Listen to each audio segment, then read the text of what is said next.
कल हमने आपको पूरे दिन बताया था कि जालोर के उडवारा गांव के अंदर किस तरीके से प्रशासन की ओर से कार्रवाई की गई थी। लगातार बुलडोजर चल रहा था, महिलाएं विरोध कर रही थी। तमाम तरीके की वीडियो आपने सोशल साइट पर बहुत सारे देखे होंगे और हमने भी आपको खूब सारा उसकी पल पल की जानकारी दी थी। उसके बाद में शाम होते होते इस पूरे मामले को लेकर सरकार भी जग गई थी। वहां के जो आहोर के विधायक हैं उन्होंने मुख्यमंत्री के साथ में मुलाकात की थी और मुख्यमंत्री सरकार की ओर से भी कहा गया था कि इस पूरे मामले को लेकर ग्रामीण हैं उनके साथ में सरकार ने कहा था कि राहत दी जाएगी, जिनके मकान या जो भी तोड़ दिया गया है उनको भी।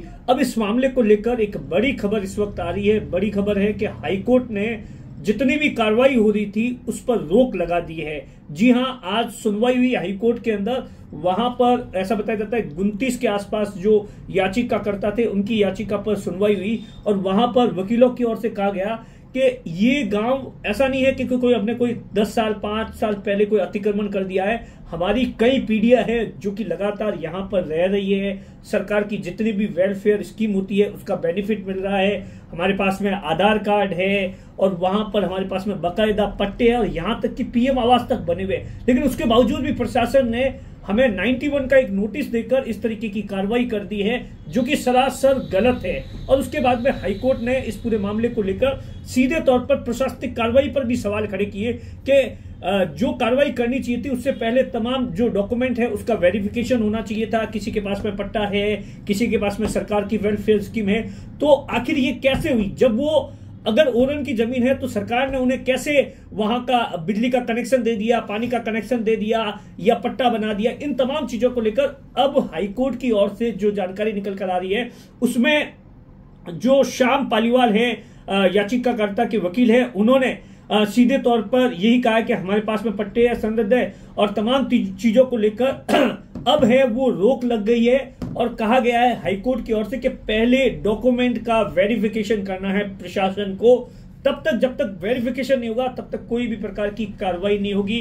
क्योंकि आप देखिए कल जो भी घटनाक्रम हुआ, जिस तरीके के वीडियो सोशल मीडिया पर आए और उसके बाद में कहीं ना कहीं आप देखिए सरकार का भी इसे आप फेलियर कहेंगे। सरकार के पास में इस बात की इतनी जानकारी भी नहीं थी कि आखिर इतनी बड़ी कार्रवाई हो रही है जहां पर 10 को पुराना गांव है उसे एक तरीके से वहां के कलेक्टर ने बाकायदा दोपहर के बाद में एक बयान जारी किया सोशल मीडिया, जो कि कल हमने आपको बताया था कि भाई हमने किसी भी पक्के मकान को नहीं तोड़ा है, उसकी बाउंड्री को तोड़ा है। और उसके बाद लगातार सोशल मीडिया पर एक कैंपेन चला के इस गांव को बचाने के लिए वहां पर कांग्रेस के तमाम नेताओं ने जमकर निशाना साधा। कुल मिलाकर अब इस पूरे मामले को लेकर राजनीति का दौर जारी है। कांग्रेस ने अपनी कमेटी भेजी है। सुखराम बिश्नोई जो कि गहलोत सरकार के अंदर मंत्री थे वो अभी जो 4 सदस्यीय कमेटी है उनके साथ में गांव के अंदर पहुंचे हैं। बाकी लोग भी बहुत सारे लोग हैं इस पूरे मामले को लेकर सरकार पर निशाना साध रहे हैं। सरकार की तरफ से 2 टूक शब्दों में कह दिया गया है कि जिनके भी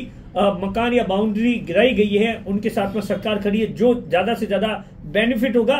लेकिन सबसे बड़ा सवाल है, ऐसा नहीं है कि ये कोई एक गांव है, इससे अलावा भी बहुत सारे ऐसे गांव होंगे जहां पर कई दशकों से ओरन की जो जमीन होती है वहां पर लोग रहते हैं। तो ये एक टेक्निकल पूरा का पूरा इश्यू है जिस पर सरकार को भी, क्योंकि इससे पहले मैंने कल भी बताया था कि नागौर के अंदर भी ऐसा हुआ था। तो इन तमाम चीजों को लेकर अब देखने वाली बात होगी कि राजस्थान की भजनलाल सरकार क्या कुछ करती है।